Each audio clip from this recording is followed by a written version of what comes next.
Thank you, Ronnie, for that wonderful introduction. As the outgoing chair of the Ethics Committee, good luck to what we left behind for you to handle in the coming years. I first of all thank the organizers for a chance to come and talk today. I feel a little bit like my talk is done based on this morning, what we heard this morning, so thanks for coming out and we'll continue with the program. But I was thinking about what the big idea would be and what we would talk about, and when I looked at our pharma reputation and what it is, I think part of the easy answer is it's not great, it's mixed, and that's the end of the presentation. But I think the word unfortunate got me thinking, and unfortunate is a sort of passive word. It means that you're just sort of accepting what's happening, and I think that'll be something that we talk about, and I want to leave a big idea with you at the end of the talk on how we can maybe change that. First, I'd like to ask a question and ask you for your input. So this is a learned audience. This is an audience that has a vested stake in the industry. And how do you think the pharmaceutical industry behaves when dealing with HCPs? From 1 ethically to 5 unsure, 2 somewhat ethically, 3 somewhat unethically, and 4 unethically. Your thoughts and ideas would be great. Wow. 83% voted ethically or somewhat ethically, which is fantastic, and it's a great perception, and I think reflects the work and the knowledge of the work that we have here in this audience. Let me share with you the actual results. This study was done as part of some polling by RxD in the winter of 2015, and the perception from outside this room is somewhat different. Only 39% of the public polled said that we were ethical or somewhat ethical, and really it was 9% ethical, 30% somewhat ethical, and 50%, 51% to be exact, said we are unethical, 35% somewhat, and 16% unethical. And I think this idea of perception is important, and it's an important thing to remember as we talk about our reputation and what we can do about it. So what is reputation? We saw a little bit of it in action just now. So reputation is really sort of a composite perception across various stakeholders. It's not one thing. It's a whole bunch of little things, and it really depends on where you sit. If you're a patient that's been saved by one of our interventions, your reputation to the industry is probably very high. If you're a payer who's having to deal with funding cholesterol drugs, cures for Hep C, rare disease drugs, the reputation of the industry might be something else to you. And so it certainly is a number of factors. It's perception, it's a number of stakeholders, and it's across a number of attributes. Your perception and your reputation of your product might be high, reputation of your service might differ. So it's really a complex animal that we have to manage when we talk about managing reputation. Is there any value in managing reputation? And I think there is starting to be more and more research, and if you look at the Reputation Institute had a survey done in 2014, there is this idea of the reputation economy and really tangible economic benefits coming out of managing your reputation as a company. 60% of the respondents said that they believe that actively in managing reputation and having a good reputation will help drive some level of competitive differentiation. We heard about this morning a little bit of commentary about 49% of people saying that having a great reputation will actually help you attract and retain top talent. And we all know how difficult it is right now to bring top talent into our organizations. Obviously, the better your reputation, the better your collaboration with key opinion leaders and key stakeholders. We know certainly how that works, that sometimes it's easier to get in with a good reputation. Those companies and those people without it find trouble getting traction. And obviously, in time of crisis, it's much easier to manage your reputation if the crisis, it's much easier to do that if you have a good reputation going in than certainly as you do coming out of it. And you think about some of the recent examples of crisis management, think of BP, Deepwater Horizon, the reputation of the oil and gas industry to start. BP never had a chance to explain or manage that crisis, not to take any blame away from them, but certainly the table was set before they even got into it. Reputation in our industry is built on a couple of key foundations, and I think it's an interesting dynamic that we have to work with.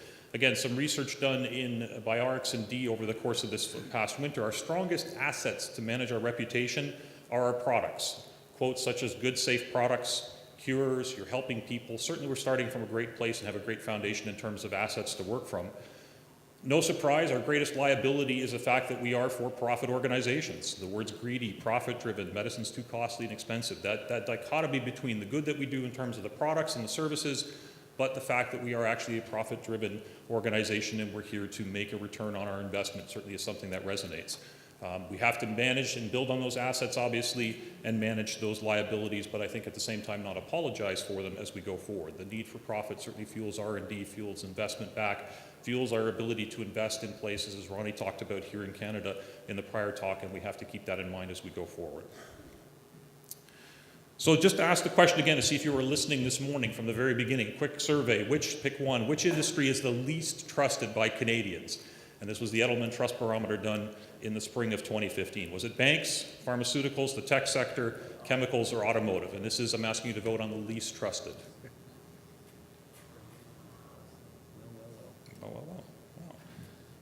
People were listening, but not quite, because chemicals actually are the least trusted. Pharma came second, 14 out of 15 companies surveyed. I find it interesting that tech didn't get any votes. Tech is the highest ranked industry by Canadians in terms of trust.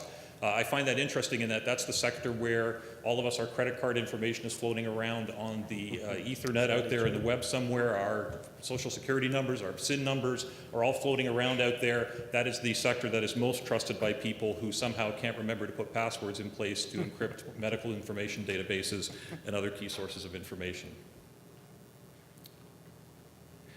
So what do we do with this reputation and how do we work through it? I think this is a great quote by Warren Buffett, and I think it's something to remember as we live every single day. According to Warren Buffett, and I think it certainly resonates, it takes 20 years to build a great reputation. As we talked about, it's perceptions from a number of stakeholders across a number of different things. It takes 20 years to build that up. However, it takes 5 minutes to tear it all down. And I think if you look at that perspective, if you think about that, as Warren Buffett says, I ask all of us to think about, would we be doing things differently every day as we interact with all of our key stakeholders? All of that work for 20 years can be torn down in one 5-minute misstep, one 5-minute interaction.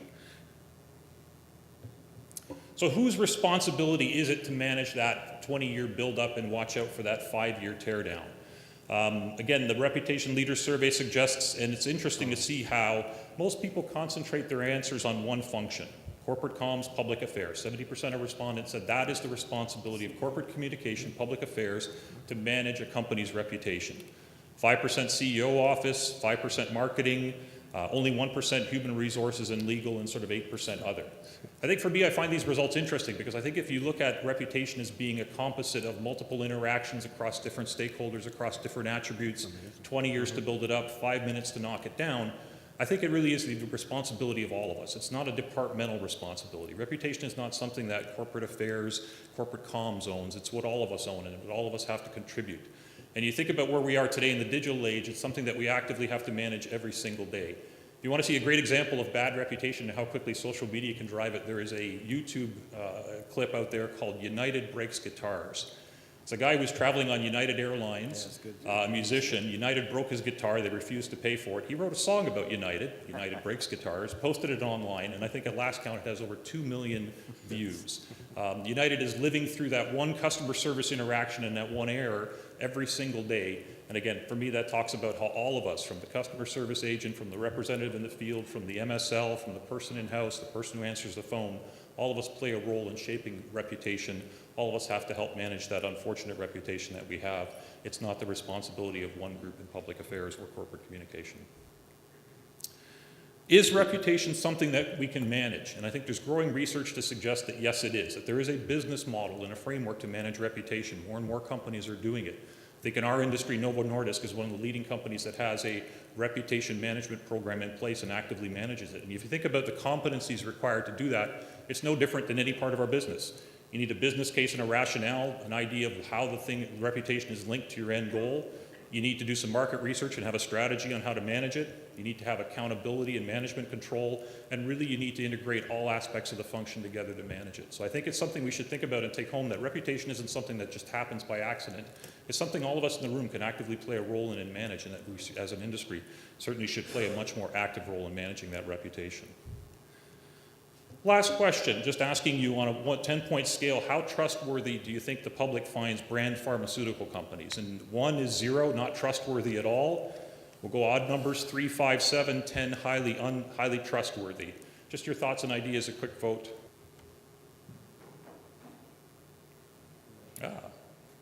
Bimodal distribution. 3, or 7, either not trustworthy or very trustworthy.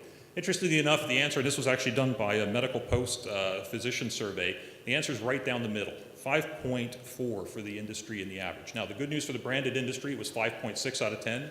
For generics, it was 4.5. But when you think about it, essentially it means it's a coin flip, 50-50.